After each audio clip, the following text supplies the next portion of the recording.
और एक खूब सुंदर कथा सुने। एक दिन तेज हवा चल रही थी, तभी आकाश में बादल घेर आया। हवा बादलों को तीतर बीतर कर देना चाहती थी और बादल घेर घेर कर बरसाना चाहते थे। इस प्रकार दोनों में कुछ देर तक लड़ाई होती रही। फिर आकाश साफ हो गया। नानी ने सभी बच्चों को यही कहानी सुनाई थी। यह कहानी उन दिनों की है जब पृथ्वी पर जाड़ा, गर्मी, बरसात और बसंत चारों मौसम अलग अलग नहीं होते थे। दिन रात जब देखो तब वर्षा होती रहती थी। अक्सर बहुत बहुत दिनों तक सूर्य दिखाई नहीं देता था। हिमालय पर्वत पर किसी गांव में दीति नाम की एक स्त्री रहती थी।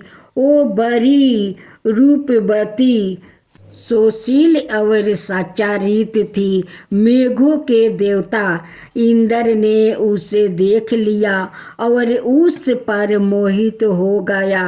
वो उसे अपने साथ स्वर्ग ले जाना चाहता था। दीति उसके साथ वहां जाने को तैयार नहीं हुई। इससे चिढ़ कर इंद्र ने उसे दुष्ट चलितर कहकर बदनाम करना शुरू कर दिया। दीति को यह बात बहुत बुरी लगी। वो इंद्र से बदला लेने का उपाय सोचने लगी। तभी उसकी भेंट कश्यप नाम के एक ऋषि से हुई। उन्होंने दीति से कहा, किसी से बदला लेने के लिए अपने को शक्तिशाली बनाना चाहिए। तुम तप करो, तुम शक्ति प्राप्त होगी। इंद्र को ना जाने कैसे इस बात का पता चल गया। वो दीति के घर आया। उसने क्रोध में भर कर विद्युत नाम खंडक से उसके शरीर के 7 टुकड़े कर दिया। तब भी उसका क्रोध शांत नहीं हुआ।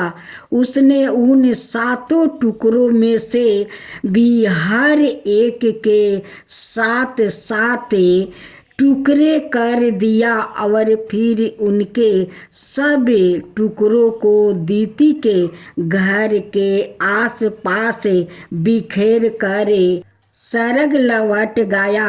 वहाँ अब निश्चिंत हो गया था कि दीति उसका कुछ भी नहीं बिगाड़ सकती। उसी समय शिव पार्वती उस गांव से घूमते हुए निकले। पार्वती को उन टुकड़ों से उठती हुई मांस की गंध आई। वो उन्हें बिखरा हुआ देखकर शिव जी से कहने लगी, यह तो किसी स्त्री के शरीर के टुकड़े मालूम होते हैं। आप उन्हें जोड़ कर उनमें जान डाल दो। शिव जी बोले, यह तो मैं नहीं कर सकता, पर इतना जानता हूँ कि इन हर एक टुकड़ों में से एक वीर साहसी योद्धा उत्पन्न होगा और अपनी माँ की हत्या करने वाले से बदला लेगा। इसके बाद बरस पर बरस बीतते चला गया। गांव की आबादी पहले से बहुत अधिक बढ़ गई थी। लोग यह भी भूल गया था कि दीति नाम की कोई स्त्री कभी इस गांव में रहा करती थी। गांव के लोग लगभग 12 बरस की आयु के बहुत से लड़कों को गांव में पराये एक साथ घूमते हुए देखा करते थे। उनके माता पिता के विषय में किसी को कुछ भी मालूम नहीं था। वो सब बड़े चंचल और नटखट लड़के थे। उनमें से एक जहाँ भी होता, उनके बाकी 88 साथी भी वही कहीं खेल रहे होते थे।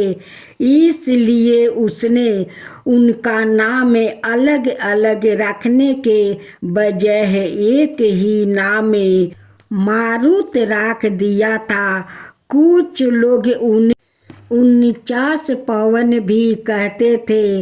उन सबका बादलों से जन्मदाता बैर था। वो आकाश में जहाँ भी बादलों को देखते, उछलते हुए वही पहुँच जाते और धाम में चौकड़ी मचाने लगते थे। कभी कभी बादल दल बल सहित आते और मारुति से झगड़ने लगते थे। मारुति धक्का धक्कम करके उन्हें तीर बीर कर देते थे।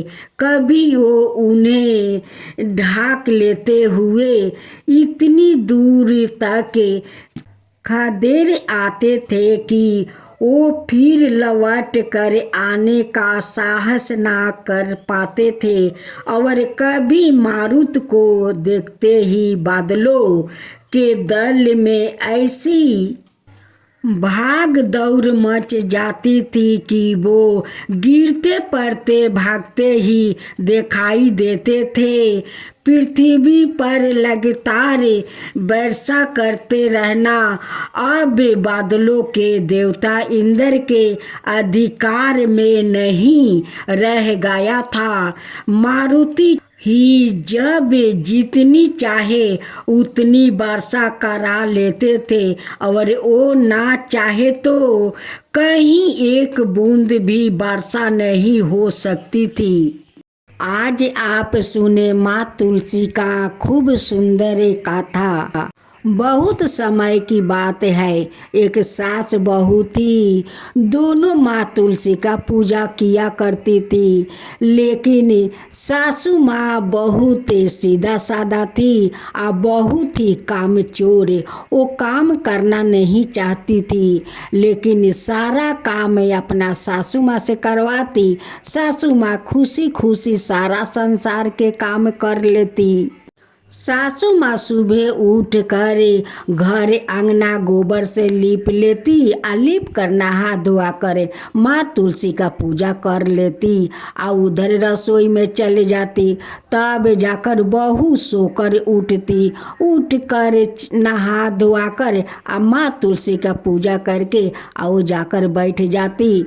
लेकिन सासू माँ कभी नहीं कहती कि तुम इतना देर से क्यों उठती हो।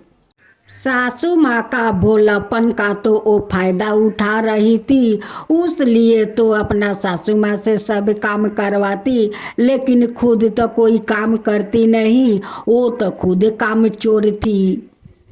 एक दिन काम करते करते सासू माँ का सिर में दर्द होने लगा। दर्द के कारण सासू माँ घर आंगना नहीं लीपी और सब तो काम कर लिया, लेकिन घर आंगना नहीं लीपी।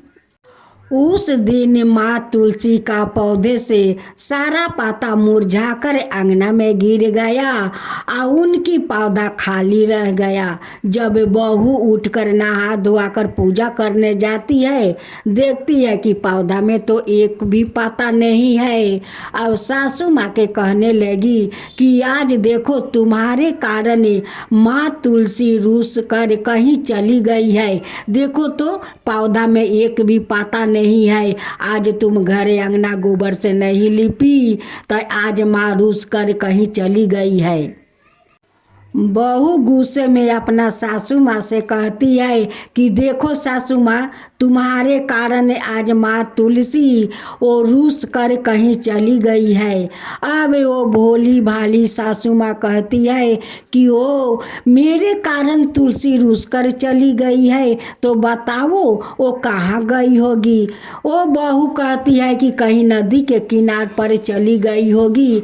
अब वो बात को सासू माँ सच मान लेती है और वो नदी के किनारे खोजने चली जाती है।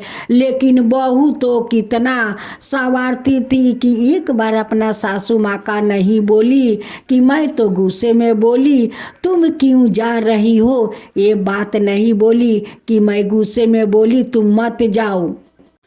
सासू माँ नदी के किनार पर जाती है या जाकर बुलाती है, ओ तुलसी, ओ तुलसी, तुम क्यों रूस कर चली आई, तू मेरे कारण तू रूस के चली आई, क्यों चली आई। उसी नदी का किनार पर माँ तुलसी एक लड़की का रूप धारण करते हुए वहाँ प्रकट होती है और कहती है कि ओ माता जी, तुम किसको पुकार रही हो। वो कहती है कि देखना बेटी, मेरे कारण मेरे तुलसी रूस कर यहाँ पर चली आई है, उसी को मैं पुकार रही हूँ। भेष रूपी तुलसी कहती है कि ओ माता जी, तुम कितनी भोली हो, तुम्हारी बहू बोली आ तुम तुलसी के खोजने चली आई। बूढ़ी माँ कहती है कि क्या करूँ बेटी, देखना बहू उठ कर कहती है कि तुम्हारे कारण तुलसी रूस कर चली गई है, देखो पौधा में एक भी पाता नहीं है, वो मुरझा कर चली गई है। मेरी बहू मुझे दोष लगाती है कि तुम्हारे कारण तुलसी रूस कर चली गई है, उस लिए मैं तुलसी को खोजने आई हूँ। भेष रूपी तुलसी कहती है कि ओ माता जी, तुम्हारा तुलसी तुम्हारा घर में ही है, कहीं वो रूस कर नहीं गई है। सासू माँ कहने लगी कि नारे बेटी, जाकर देखे उस पौधे में एक भी पाता नहीं है और वो मेरे कारण वो रूस गई है, उनकी पेड़ में एक पौधा नहीं है, अगर वहाँ रहती तो उनकी पेड़ में पाता रहता। तुलसी कहती है कि चलो माता मेरे साथ, मैं देखता हूँ कि तुम्हारा उस पौधा में तुलसी है या नहीं है। जब सासू माँ उस लड़की को साथ जाती है तो उनकी बहू देख कर कहती है कि मैं तुम्हें तुलसी को बुला कर ले आने को कहा था, तुम किसको बुला कर ले आई हो। सासू माँ अपना बहू से कहने लगी कि जब नदी के किनारे जाकर तुलसी को पुकार रही थी तो ये लड़की आई या मुझे कहती है कि तुम्हारा तुलसी तुम्हारा घर में है, वो कहीं रूस कर नहीं गया है, उसी को देखने के लिए ये लड़की आई है। जब भेष रूपी तुलसी सास और बहू को उस आंगना में ले जाकर दिखाती है तो कहती है कि तुम्हारा तो तुलसी हरा भरा है, उनमें तो इतना सारा पाता लदे है, कहाँ मुरझाई है, कहाँ रुस कर गई है। बूढ़ी कहने लगी कि सुबह तो नहीं था। बहू कहती है कि सुबह तो नहीं था, एक भी पाता पेड़ में, अभी ताजा ताजा पाता कैसे आ गया। बहू ताजा तुलसी को देखकर खुश हो जाती है और नहा धोआकर माँ तुलसी का पूजा करने जाती है। वो जल ढालती है तो उस लड़की का पैर पर जाकर जल गिरता है, फूल चढ़ाती है तो फूल जाकर उस लड़की के पैर पर गिर जाता है। अब तो बहू देखकर कहती है कि मैं तो पूजा इस पौधा को कर रही हूँ और उस लड़की का पैर पर कैसे जल और फूल चला गया। ये देख कर बहुत सास और बहू असर्ज में पड़ जाती है। बहू कहती है कि आप कौन हो। वो कहती है कि मेरा नाम तो तुलसी है। अब तो बहू को और सासू माँ को शरीर का लोम खारा हो गया और उनकी पाँव सास और बहू दोनों पकड़ ली। कहने लगी कि माँ आप मेरे साथ आई, आप साक्षात मेरे घर में दर्शन दिया माँ। बहू कहती है कि माँ आज पहला बार साक्षात आपको चरण का पूजा किया है माँ, आपको चरण को पूजा किया है, मुझे माफ़ कर दीजिए माता, मुझे माफ़ कर दीजिए। मैं तो गुस्से में सासू माँ का बोला कि नदी के किनारे चली गई है तुलसी रूस कर। सासू माँ मेरी बात को सच मान करे और वो चली गई तुलसी को ढूंढने।